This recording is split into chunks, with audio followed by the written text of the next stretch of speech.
Welcome back to another new video.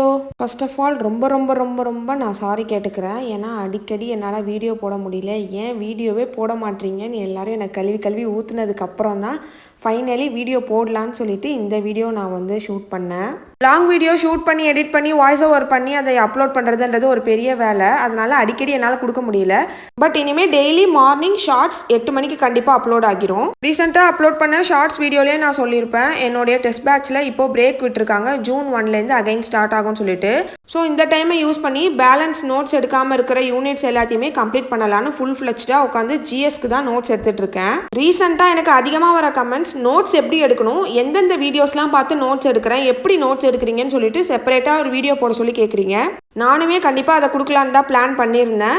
இந்த வீக்குள்ளே என்னுடைய notes எடுக்கிற ஒர்க் எல்லாத்தையும் முடிச்சுட்டு ஜான் 1க்கு அப்புறம் நான் ஒரு யூனிட்க்கும் டீட்டெயில்டாக என்னென்ன டாபிக் எப்படி நோட்ஸ் எடுக்கணுன்ற வீடியோ ஒன்று கண்டிப்பாக கொடுக்குறேன். அதுக்கப்புறம் ஃபியூ டேஸ் பேக் தான் குரூப் 2 ப்ரிலிம்ஸோட ரிசல்ட் வந்துருந்துச்சு. நீங்கள் யாராவது ப்ரிலிம்ஸ் கிளியர் பண்ணியிருக்கீங்களான்னு சொல்லிட்டு கமெண்ட்டில் சொல்லுங்கள். நான் ப்ரிலிம்ஸ் கிளியர் பண்ணியிருக்கேனான்னு சொல்லிட்டு கமெண்ட்ஸில் கேட்டிருந்தீங்க. நான் வந்து இந்த தடவை குரூப் 2 அட்டன் பண்ணலை. அப்புறம் நிறைய பேர் என்ன கேட்குறீங்கன்னா, எப்படி குழந்தைங்கள வச்சுக்கிட்டு ஸ்டடீஸ் மேனேஜ் பண்ணுறீங்க, உங்களுக்கு கஷ்டமா இல்லையா, அதுவும் நைட் ஸ்டடிலாம் பண்ணுறீங்க, நீங்கள் லேட்டாக தூங்கிட்டு மார்னிங் எப்போ எழுந்திருப்பீங்க, அப்புறம் ஃபுல் டே உங்களுக்கு வந்து தூக்கம் வராதா, எப்படி நீங்கள் அதெல்லாம் மேனேஜ் பண்ணுறீங்க, எங்களுக்கும் சொல்லுங்கன்னு சொல்லி கேட்டிருந்தீங்க.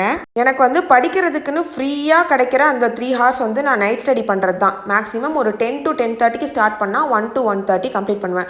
அந்த டைம் தான் வந்து குழந்தைங்க வந்து டீப் ஸ்லீப்பில் இருப்பாங்க. அப்போ கொஞ்சம் டிஸ்டர்பன்ஸ் இருக்காது, எல்லாருமே தூங்கிட்டு இருக்கும்போது சைலண்ட்டாக இருக்கும். எனக்கு அந்த டைமில் படிக்கிறது வந்து கொஞ்சம் கம்ஃபர்டபுளாக இருக்குன்றதுனால அப்போ படிக்கிறேன். அப்புறம் ஒரு சிலர் என்ன சொல்லியிருந்தாங்கன்னா, நீங்கள் வந்து இப்படியே நைட் ஸ்டடி லேட்டாக பண்ணிவிட்டு தூங்கிட்டு இருந்தீங்கன்னா உங்களோட ஹெல்த் டோட்டலாக ஸ்பாயில் ஆகிரும் அப்படின்னு சொல்லியிருந்தாங்க. கரெக்டு தான், உங்களுடைய கன்சர்ன் வந்து எனக்கு புரியுது. ஆனால் வந்து என்னுடைய குழந்தைங்க வந்து அந்த டைம் மட்டும்தான் கொஞ்சம் டீப் ஸ்லீப்பில் இருப்பாங்க.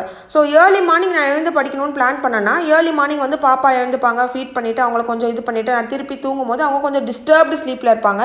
ஸோ அவங்கள பார்க்குறதுக்கு தான் எனக்கு கரெக்டாக இருக்குதே தவிர அந்த டைமில் என்னால் ஃபுல் ஃபோக்கஸ்டாக படிப்பில் வந்து கான்சன்ட்ரேட் பண்ண முடியல. அதனால தான் நான் நைட் ஸ்டடி பண்ணிட்டு தூங்கிட்டேன்னா எனக்கு வந்து கொஞ்சம் ஈஸியாக இருக்குது. ஏர்லி மார்னிங் பாப்பா எழுந்தாங்கன்னா அவங்கள கொஞ்சம் ஃபீட் பண்ணி தூங்க வச்சுட்டு நானுமே அகைன் தூங்கிடுவேன். அதோட 8:30 to 9 அப்போ தான் 2 பேருமே வேக்கப் ஆவாங்க.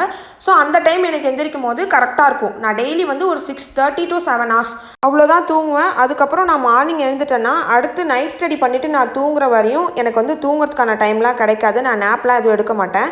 ஏன்னா 2 பேரும் ஒரே நேரத்தில் தூங்க மாட்டாங்க, மாறி மாறி தான் நேப் எடுப்பாங்க. பையன் மட்டும் ஆஃப்டர்நூன் ஒரு லாங் நேப் எடுப்பார். அந்த டைம் தான் கொஞ்சம் எனக்கு ஃப்ரீயாக இருக்கும், பாப்பாவை வச்சுக்கிட்டே படிப்பேன். இந்த வீடியோ நான் ஷூட் பண்ணதும் ஆஃப்டர்நூன் டைமில் தான். அப்போ வந்து அதிசயமாக 2 பேருமே தூங்கிட்டு இருந்தாங்க. சரி கொஞ்சம் நேரம் படிக்கலான்னு சொல்லிட்டு தான் எடுத்து படிச்சுட்டு இருந்தேன்.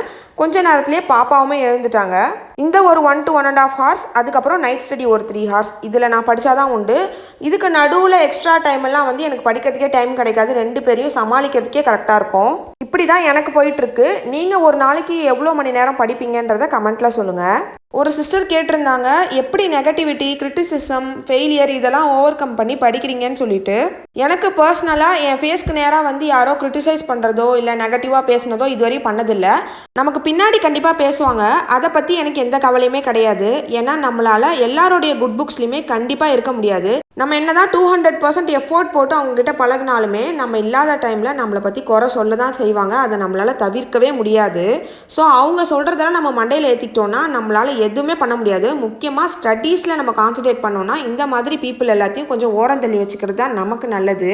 இப்போ என்னுடைய யூடியூப் வீடியோஸ்னு எடுத்துக்கிட்டாலே 10 பேரில் 9 பேருக்கு பிடிக்குதுன்னா ஒருத்தருக்கு கண்டிப்பாக பிடிக்காம தான் இருக்கும். அவங்க வந்து ஏதாவது ஒரு நெகட்டிவ் கமெண்ட் பண்ண தான் செய்வாங்க.